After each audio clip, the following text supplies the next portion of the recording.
What up everyone, Martina here, and today I'm going to show you how I turned these leather boots into this notebook.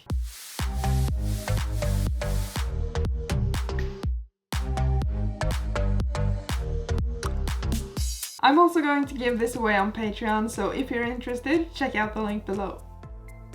I've had this idea since I made the giant tome that I really wanted to make a book from real leather. But what I quickly found out was that real raw and unrefined leather is really expensive where I live. And so I figured I could try to use secondhand clothing instead, which is a lot cheaper. I found these leather boots on a website similar to Craigslist and decided I wanted to try to make a notebook of them. This is really experimental, so first of all I just had to cut the boots into as large a piece as I could to see how much material I actually had to work with. I began by cutting along the edge of the zipper with a scissor and then right across the whole boot. Now, I didn't think of this at first, but if I hadn't cut away this much of the first boot, I could actually end up with some pretty good looking ankle boots. Now, these aren't really my size, so it doesn't matter, but if you're using your own shoes, you can actually turn them into ankle boots and still make the notebook. So for the second boot, I only cut away the part of the leather that was not shaped so firmly around the ankle. I wanted to use those parts of the boots that were simply large flat surfaces. Now that I had those large pieces laid in front of me, I could see that I would have to sew the two pieces together somehow to actually make a cover. What was most fun actually was figuring out an appropriate design, because when you're working with secondhand materials you have this challenge of seams and stitching that's already there, and so you kind of have to figure out whether you want to keep it and integrate it in your design or cut it away and patch it together yourself. You kind of have to adapt your design to the material on hand.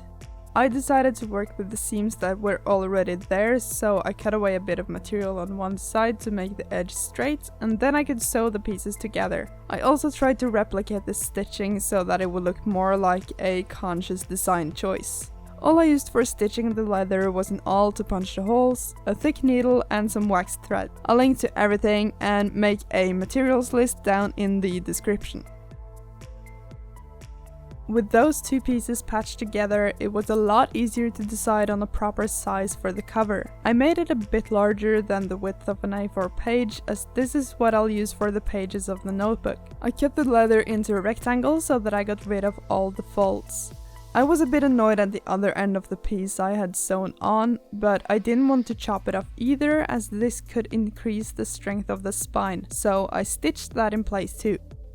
I felt like this was taking shape as more like a rough and worn traveler's journal, and because I still had some leather leftovers, I decided I wanted to make it look even more patchy by stitching on a flap that would wrap around the whole journal by using the same stitching technique. I think it's called blanket stitching if you want to look it up. As a closing mechanism, I wanted some kind of leather strap that could wrap around the whole journal, and it turns out the lining on the inside of the boot's zippers had just the perfect width, and so I used those and stitched them together. Now these are the two pieces that will make up the cover. I just had to stitch the strap to the cover with similar crosses that I'd used to stitch them together in the middle. I couldn't really predetermine the size of the pages because the leather kind of chooses its own shape when you're working with secondhand clothing and materials, so the pages had to be a bit narrower than an A5 page.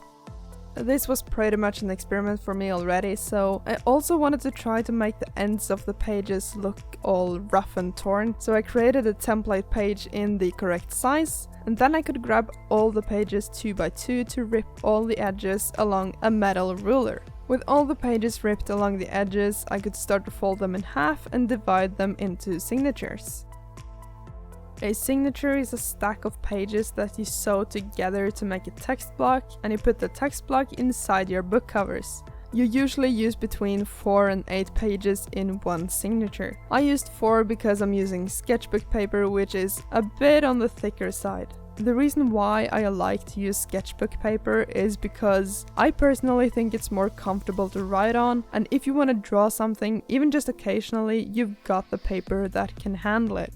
Before I could sew it together, I had to punch the holes in the signatures. I clamped the pages together and marked 6 holes with even spacing along the spines of the pages. Then I punched all of them with the awl.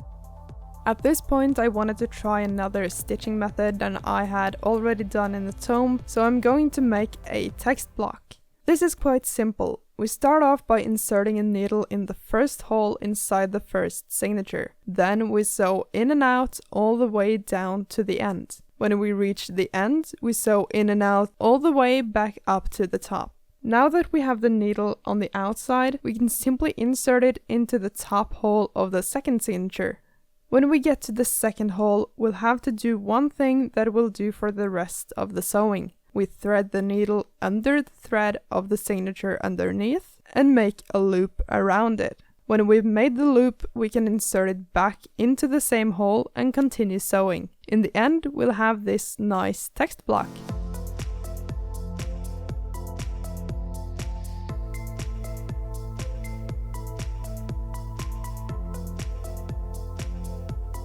In retrospect, I could have just gone with the long stitch method as I didn't have any proper glue to the spine, so I ended up sewing it on directly anyway. I think it looks a bit better in this design though, it just adds to the traveler adventure type of look. Finally, to pull everything together, I did another round of blanket stitching along the edges of the notebook. This is the final step, and this is what I ended up with.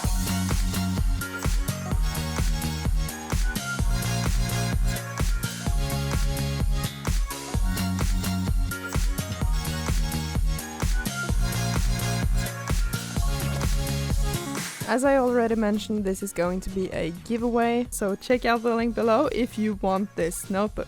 I hope you enjoyed watching this experimental upcycle project. I certainly loved making it. Thanks a lot for watching. I'll see you in the next one. Bye!